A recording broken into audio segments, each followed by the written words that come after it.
Why don't you accept it, Ashok? अगर इसमें कोई कल्प्रिट है तो वो तुम और मैं हूं। बबीता इनोसेंट है। तुम जितना इस सच के साथ लड़ने की कोशिश करोगे ना, जितना अपने आप को जस्टिफाई करने की कोशिश करोगे, उतना ही तुम क्रूअल बनोगे। और ऐसा हो रहा है, तुम और भी ज्यादा क्रूअल होते जा रहे हो। क्या कर रहे हो तुम? तुम्हें नहीं रियलाइज हो रहा है, लेकिन यहाँ पे घर पे सबको हो रहा है। तुम्हारी माँ को, तुम्हारे बाबा को, तुम्हारी बहन को, मुझे भी। मैं देख सकती हूँ पर तुम नहीं देख पा रहे हो। जितना करेक्ट करने की कोशिश कर रहे हो ना, उतना ही सब कुछ रॉन्ग करते जा रहे हो तुम, अशोक। अब तुम मुझे मॉरल साइंस का लेक्चर दोगी? अरे क्या कोई किसी से प्यार नहीं करता? इज इट अ सिन? पाप है कोई? मैं कोई लेक्चर वेक्चर नहीं दे रही हूँ। पाप पुण्य क्या होता है मुझे कुछ नहीं पता इसके बारे में। इतना जरूर पता है कि हमारा प्यार सेल्फिश था और उसकी वजह से किसी इनोसेंट को तकलीफ हुई है। हमें अपने प्यार को बचाना है, अपने रिलेशनशिप को बचाना है। इतना जानती हूँ मैं। तो हमें प्रायश्चित करना होगा। प्रायश्चित? यस, प्रायश्चित, अटोनमेंट। लंदन में मेरा एक बैंक अकाउंट है और उसके अंदर कुछ पैसे हैं जिसके बारे में तुम्हें नहीं पता है।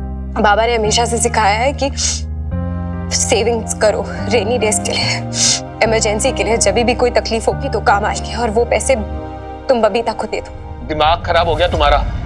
पागल तो नहीं हो गई हो? मैं कोई पागल पता भी है बोल क्या रही हो?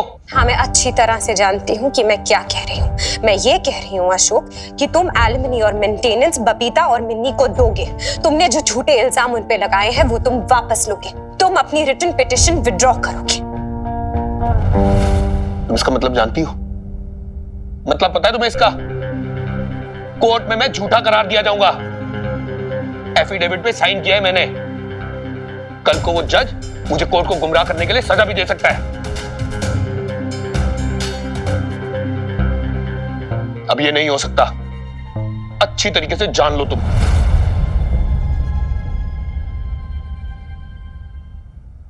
ठीक है, तो फिर तुम भी जान लो।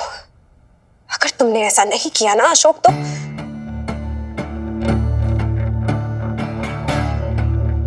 तो तुम्हारा जो डर है ना वो सच हो जाएगा। चली जाऊंगी मैं तुम्हें छोड़ के। सुन लो तुम ये बात। और अगर मैं गई ना तो तुम्हारे बिजनेस से और तुम्हारे प्रॉपर्टी से अपना शेयर लेके जाऊंगी। डोंट यू फॉरगेट, तुम्हारी बिजनेस पार्टनर हूं मैं। धमकी दे रही हो मेरे को बबीता के लिए? क्या है ये सब? हाँ, तुम्हारे मन में अब बबीता के लिए न्यू फाउंड लव? बोलो। Not new found love Ashok, new found respect. जिसने इतना सब कुछ होने के बावजूद मेरे पे कोर्ट में एक उंगली तक नहीं उठाई, कीचड़ तक नहीं उछाला, उसके लिए इतना तो कर ही सकती हूँ। I owe it to her. Hope I'm clear.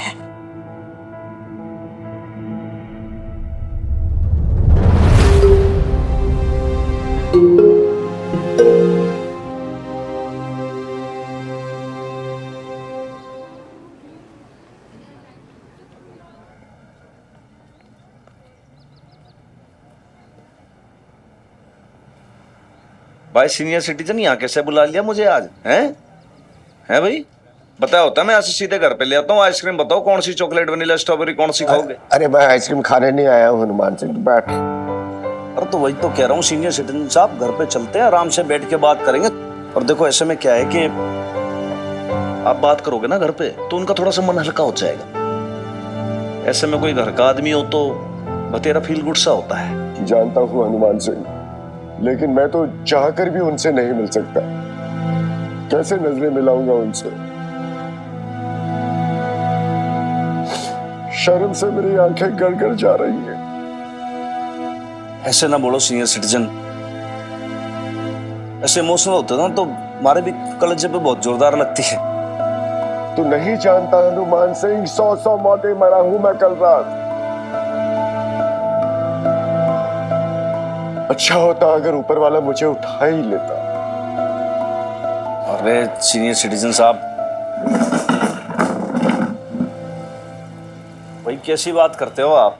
भाई अभी तो 100 बरस जीना है आपको, सेंचुरी पूरी ना करोगे? तो एक चीज बताऊंगा मैं आपको कि भाई बीती ताही बिसार दे और ले आगे की सुध, भूल जाओ, आगे बढ़ो। कैसे है वो दोनों? मेरी बहू, मेरी पोती, वो तो एकदम टूट गई होगी मेरी बबीता। अरे मिन्नी नहीं संभाला है उसे, है तो बच्ची ही ना, कितना कुछ सहेगी।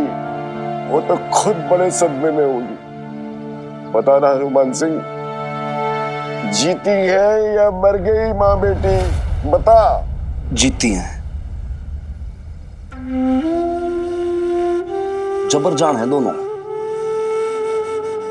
बजरंग बली की कसम।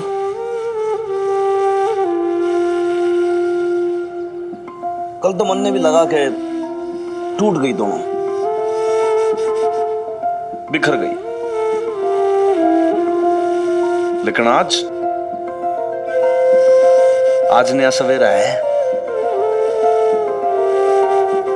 दोनों फिर से उठ खड़ी हुई।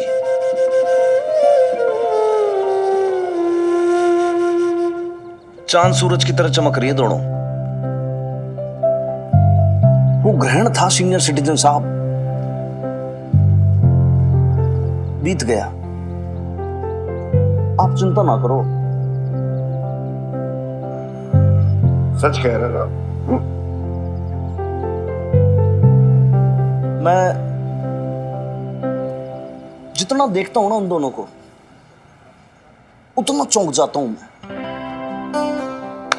सरप्राइज हो जाता हूं मैं एकदम से कि मतलब अद्भुत शक्ति है दोनों में। और चमत्कार की बात यह है कि राख में से दोनों फिर से उठ खड़ी हुई। जिस माटी में ये मिल जाती हैं, उसी माटी से खुद को फिर से गढ़ लेती हैं।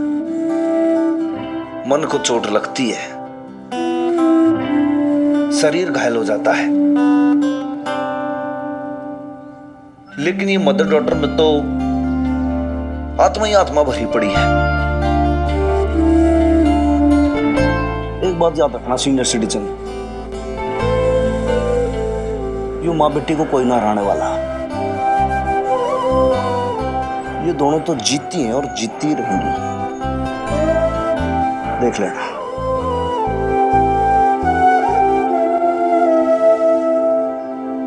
आप यहाँ बैठे हो गुलाबो आइसक्रीम पार्लर पे? दत्त सत श्री अकाल जी। सत श्री अकाल। आप यहाँ बबीता भैन जी और मिन्नी को पता कि आप आए हो? मतलब घर पे नहीं आए आप? कोई बात होगी क्या? तू वो बता भाई, वो तीरे तब तक पहुंचा कि ना पहुंचा? ओ हाँ सर साहब, वो तो कब का आया बैठा है और बबीता भैन जी के साथ केस भी डिस्कस कर रहा है। आप लोग चलो। हाँ अरे जा हनुमान सिंह, जाके केस देख। मेरी बहू हारनी नहीं चाहिए। तू है ना उनके पास, तो मुझे बड़ी तसल्ली होती है। जा भाई, आप बिल्कुल भी चिंता मत करो, हनुमान सिंह है उनके साथ। एक बात और सीनियर सिटीजन, यार आप ना मुस्कुराते हुए बहुत अच्छे लगते हो, ऐसे ही रहा करो आप, हैं? चलो जी, चलो सत श्री अकाल जी।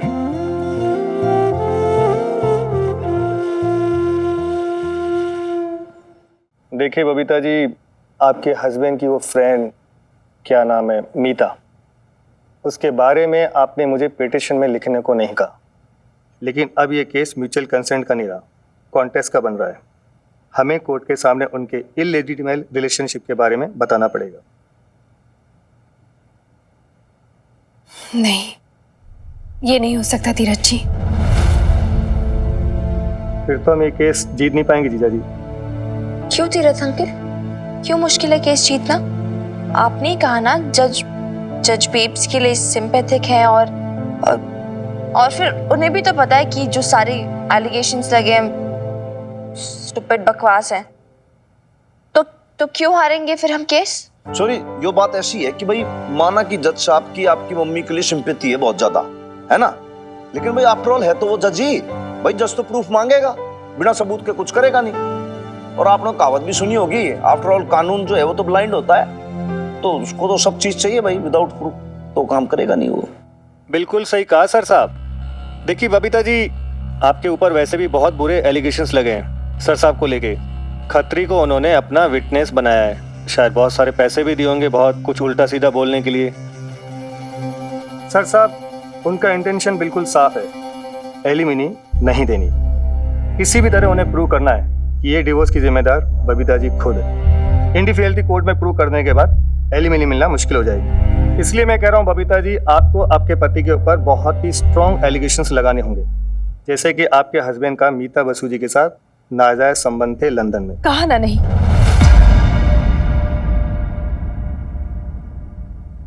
मिनी, तूने देखा था ना क्या हालत हुई थी मेरी जब तेरे पापा जी ने मेरे चरित्र पे लांछन लगाए थे।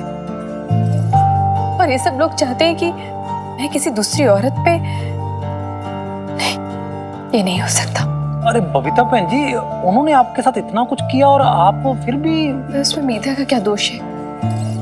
उससे तो मेरा कोई रिश्ता नहीं था ना। जो कुछ भी किया है मिन्नी के पापा जी ने किया है, और उनकी सजा मैं मीता को नहीं दे सकती। और फिर बात सिर्फ मीता की नहीं है, पापा जी, बीजी, पूरे परिवार की इज्जत जुड़ी हुई है इससे। नहीं, ये नहीं होगा। मिनी, कह दे इनसे, उससे सब नहीं हो पाएगा। हाँ तीरथ अंकल, ये सब नहीं हो पाएगा। तो फिर मैं आपको एलिमिनी कैसे दिला पाऊंगा? नहीं दिलवा सकते हो तो मत दिलवाइए, पर मैं किसी औरत पे कीचड़ नहीं उछाल सकती हूँ। तो फिर ये केस मैं नहीं लड़ पाऊंगा। और तू ये क्या कह रहा तीर्थ? ऐसे कैसे? ठीक ही तो कह रहा हूँ जीजा जी। माँ बेटी पे तरस खा के मैंने अपनी फीस माफ कर दी। सोचा था कि एलिमिनी में 10% मिलेगा, लेकिन अगर अब इन्हें एलिमिनी भी नहीं मिली तो मैं तो बेवकूफ बन जाऊंगा ना। तो ठीक तो है, कल कोर्ट में हेयरिंग है और आज तू ऐन वक्त पे तो खा दे रहा बिल्कुल। मतलब क्या समझूं मैं तेरी इस बात को? जो समझना है समझो जीजा जी, लेकिन मुझे माफ करो। और ये क्या कर रहा है तू तीर्थ? और तेरा जीजा तुझसे रिक्वेस्ट कर और तू अरे काहे की जीजा जी, आपकी शादी नहीं हुई तो कहाँ की रिश्तेदारी आ गई? मिस्टर ललित मोहन जी, पुरानी पहचान की वजह से मैं लिहाज कर रहा था आपका। अरे मेरी भी बीवी बच्चे हैं, उन्हें भी तो देखना पड़ेगा ना मुझे। आपको तो महीने की महीने बढ़िया से बढ़िया तनख्वाह मिलती होगी, आपको और आपके सर साहब को होगा शौक सोशल सर्विस करने का, लेकिन मेरी तो वकालत ही मेरा पेशा है ना। चलता हूँ मैं, नमस्ते। सर साहब मैं समझाता हूँ। जाने दे लाले, एक जाएगा तभी तो दूसरा आएगा। तेरे वकील बैठे हैं पटियाला शहर में, तो एक काम कर, लिस्ट निकाल ले तलाक के वकीलों की जो इस केस को लेने के लिए तैयार हो।